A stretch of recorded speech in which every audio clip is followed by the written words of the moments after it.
Viral হতে আসেন না? না না, আমি ভাইরাল হইতে আসিনি ভাই, আমি তো এমনিই ভাইরাল। আমি আর কি ভাইরাল হব নতুন আপনি করে? কি ভাইরাল আসলে? অবশ্যই আমি ভাইরাল। আপনি না আমাকে চেনে। আপনি না ভাতের হোটেলে যে মিজান ভাইয়ের মেয়ে?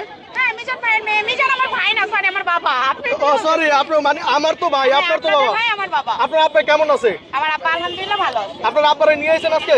না, আমার আব্বা তো হোটেলে আছে। আপনি বসেন না, মাঝে মাঝে বসেন না হোটেলে? আমি আসলে ওখানে তো মেয়ে মানুষের কারবার না, ওখানে ছেলে মানুষের কারবার। আমার আব্বা যেতে নিষেধ করে। দর্শক আপনারা যারা চিনছেন ভিডিওটা শেয়ার করে দিবেন। এই সেই ভাতের হোটেলের ভাইরাল মিজান ভাইয়ের মেয়ে, যে মিজান ভাইকে ভাত খাইয়ে দিছে। এটা কথাটা ঠিক কিনা বলেন? হ্যাঁ ঠিক, আমি তার বড় মেয়ে, অবশ্যই আমি বাবাকে খাইয়ে দিতেই পারি ভালোবেসে। সবাই বলতেছে মিজান ভাইয়ের মেয়ে নাকি ছোট ছোট, এত বড় মেয়ে আইছে কোথায় থেকে একটু বলেন। আমি তো মিজানের 1 নাম্বার মেয়ে। কেন, আমার বাবা যে রিভিউ দিয়েছে, আপনার দর্শকরা কি দেখেনি যে আমি তার বড় মেয়ে? আপনি আসলে কি মিজান ভাইয়ের মেয়ে? আসলে এটা কি আজ সত্যি? আসলে দেখেন কিন্তু ভাই, আপনি যে আমার বাবার কাছে জিজ্ঞাসা করে আসবেন যে আমি তার বড় মেয়ে কিনা, পেয়ে যাবেন প্রমাণ। আপু, আসলে আপনার নাম কি আপু, একটু জানতে চাই। আমার নাম ছোয়া। তো মিজান ভাই যদি আমাদের ভাই হয়, তাহলে আপনি আমাদের কি হন বলেন তো? আমি আপনার আন্টি লাগি, আন্টি নাহলে না? আম্মা লাগি।